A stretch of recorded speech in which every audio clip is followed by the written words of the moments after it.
জীবিত করার লক্ষ্যে কোন ব্যক্তি যদি কোরআন শুনতে এসে মারা যায়, সোনা ভাইরা আবার বলি, ইসলামকে পুনর্জীবিত করার জন্য কোরআন শুনতে এসে কোন ব্যক্তি যদি মারা যায়, আমাদের নবী বলেছেন সেই লোকটি নেককার না গুনাহগার এটার কোন প্রশ্ন নেই। নবী বলেন কোরআন শুনতে এসে কেউ যদি মারা যায়, আল্লাহ পাক নবীগঞ্জে জান্নাতে থাকবেন, সেই জান্নাতের পরের যে তলা, পরের যে স্তর, এই স্তরে আল্লাহ এই লোকটিকে সিট নাম্বার দিয়ে দিবেন। সুবহানাল্লাহ, সুবহানাল্লাহ, সুবহানাল্লাহ। তার মানে আমি বলতে চাই, কুল্লু নাফসিন যায়কাতুল মাউত, everybody shall test of death. প্রতিটা মানুষ মরে যাবে, তবে এমন জলসায় এসে কোন মানুষ যদি মারা যায়, রাসূল বললেন ফার্স্ট ক্লাস জান্নাতে আল্লাহ পাক তাকে পৌঁছিয়ে দিবেন। দিলের ভিতর থেকে খুশি হয়ে বলেন আলহামদুলিল্লাহ। আর একবার বলেন, আর একবার বলেন। নবীজির কদমে সালাতু সালাম পেশের লক্ষ্যে আমরা সকলে পড়ে নেই সাল্লাল্লাহু আলাইহি ওয়াসাল্লাম। বাস ভাই সকল, অনেকদিন পরে এই জাগির ভাইকে ডাকলেন, আমি অত্যন্ত খুশি। আই এম ভেরি গ্ল্যাড নাও। শুনলে কলিজাটা ভরে উঠবে। আল্লাহর কসম, বাহাদুরি দেখায় বলছি না, এটা আপনাদের এলাকার দানা পানি খেয়ে আমি মানুষ হয়েছি। আমি আপনাদের কাছে চিরকৃতজ্ঞ। বাংলাদেশের হাজার হাজার ইসলামিক বক্তা আছে, তন্মধ্যে বাংলাদেশ জাতীয় মুফাসসির পরিষদ গোটা বাংলাদেশে 10 জন বক্তাকে শ্রেষ্ঠ বক্তা হিসেবে পুরস্কার দিয়েছে। তন্মধ্যে আপনাদের এই জাগির ভাই, I am one of them, তার মধ্যে আমি একজন। এটা আপনাদেরকে খুশি করার জন্য বললাম, এটা গোটা বিশ্ব জানে। আপনাদের এই জাগির ভাই ইন দিস কান্ট্রি, আমাদের দেশে 10 জন শ্রেষ্ঠ বক্তার ভিতরে আপনাদের এই জাগির ভাইয়ের নামটাও আছে। পুরস্কার পাওয়া মানুষ, কঠিন ব্যস্ততা, তার ভাগ দিয়ে জাগির ভাইকে আনলেন। আমি আপনাদেরকে পেয়ে অত্যন্ত খুশি, নিতান্ত খুশি। আপনারা কি আমাকে পেয়ে বেজার হলেন? খুশি আছেন? চলেন তো আমরা আলহামদুলিল্লাহ বলি, একবার বলি আলহামদুলিল্লাহ। বাস, আমার বক্তৃতার প্রিফাস, মোকদ্দমা, ভূমিকা শেষ। ছোট্ট একটা বিষয় কথা বলবো, অল্প সময় কথা বলবো, কিন্তু সে কথা নাও I am very much willing to narrate all this point by the light of Quran and Hadith. ফালতু কথা বলতে চেষ্টা করবো না ইনশাআল্লাহ।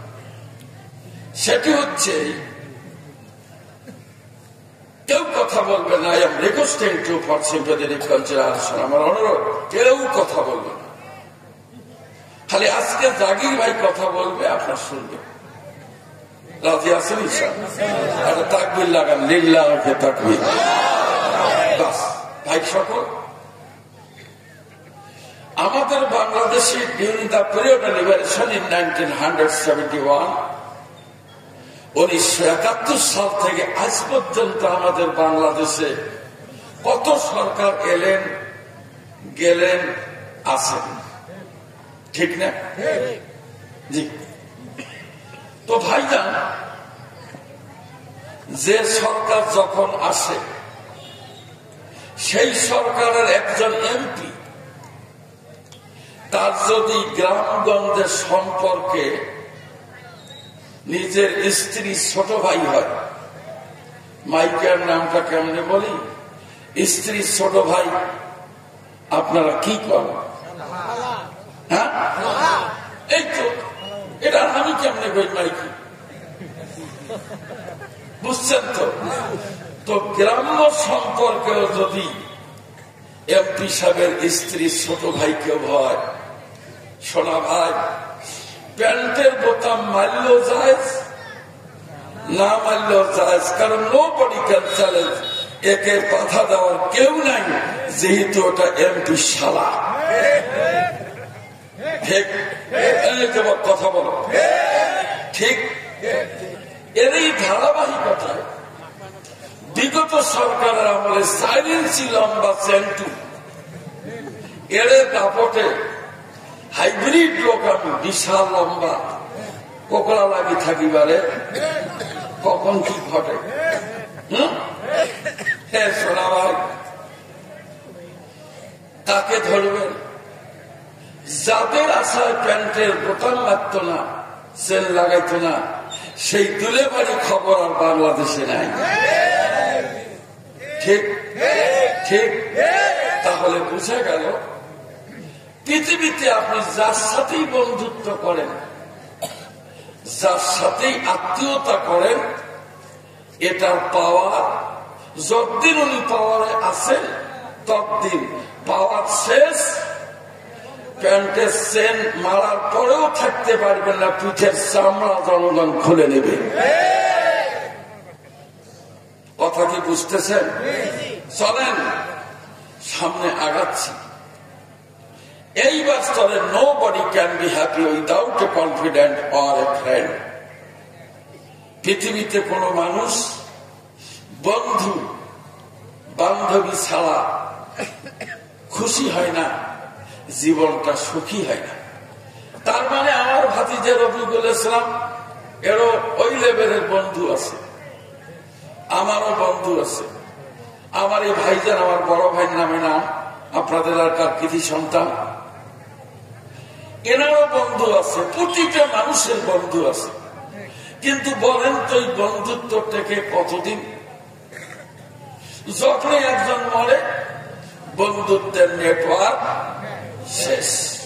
ঠিক আসতে করলেন আরো করে। জি, এই জন্য ভাইজান মহান আল্লাহ তার পবিত্র কোরআনুল কারীমের ভিতরে ঘোষণা দিয়েছেন, নবী তোমার উম্মতকে তুমি বলো, পৃথিবীতে কোন মানুষ যদি আমার সাথে বন্ধুত্ব করে, আপনাদের জাগির ভাইয়ের বক্তব্য শোনেন, একথা আমি বলিনি, একথা বলছেন যিনি কুল কায়নাতের ক্রিয়েচার, তাম পৃথিবীর যিনি স্রষ্টা এবং দ্রষ্টা, যার হাতের মুঠায় আমার ভাইজানের জীবন, আমার ভাতিজের জীবন, আমার জীবন, 14 গোষ্ঠীর জীবন যার হাতের মুঠায়, তার নাম কি? বলেন বলেন বলেন। জি আমার ভাইয়েরা, আমার আল্লাহ বলেন, এই পৃথিবীর জমিনে কোন মানুষ যদি আল্লাহর সাথে বন্ধুত্ব করতে পারে, আল্লাহ দোহাই লাগে নিছেন, তুমি আমার দিকে তাকান, আমার কথাগুলো শোনেন।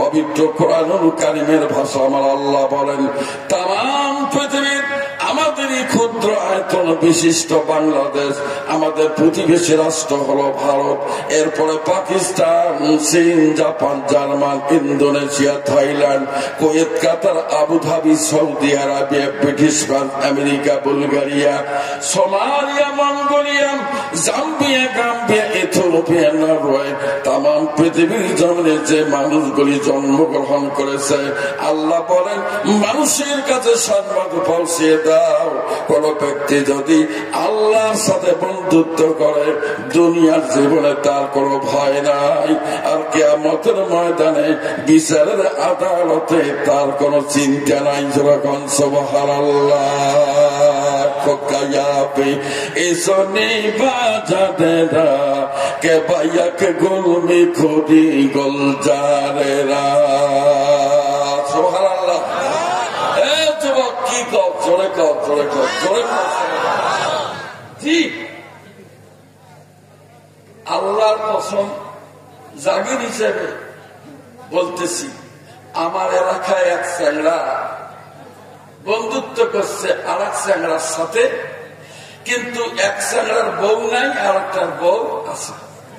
আল্লাহ মেহেরবানি, ঘন ঘন যাওয়া আছে করতে করতে মহাব্বতী পানি পড়া খাইছে। খায়া কিনে বন্ধু আসে, দেখে বউ নেই। খোঁজ নিয়ে দেখে বন্ধু 7 মাস পর্যন্ত বউকে নাই। কি বিপদ বাড়ে, নাই নাই। এগুলো বন্ধু অন্তর পাক্কা সিটিয়ার বাড়ে। করছি কি হয় না আমার ঘটনা? এ ভাই জবান করেন, হয় না? এই বন্ধু দিয়ে আপনি কি করবেন? করবেন কি?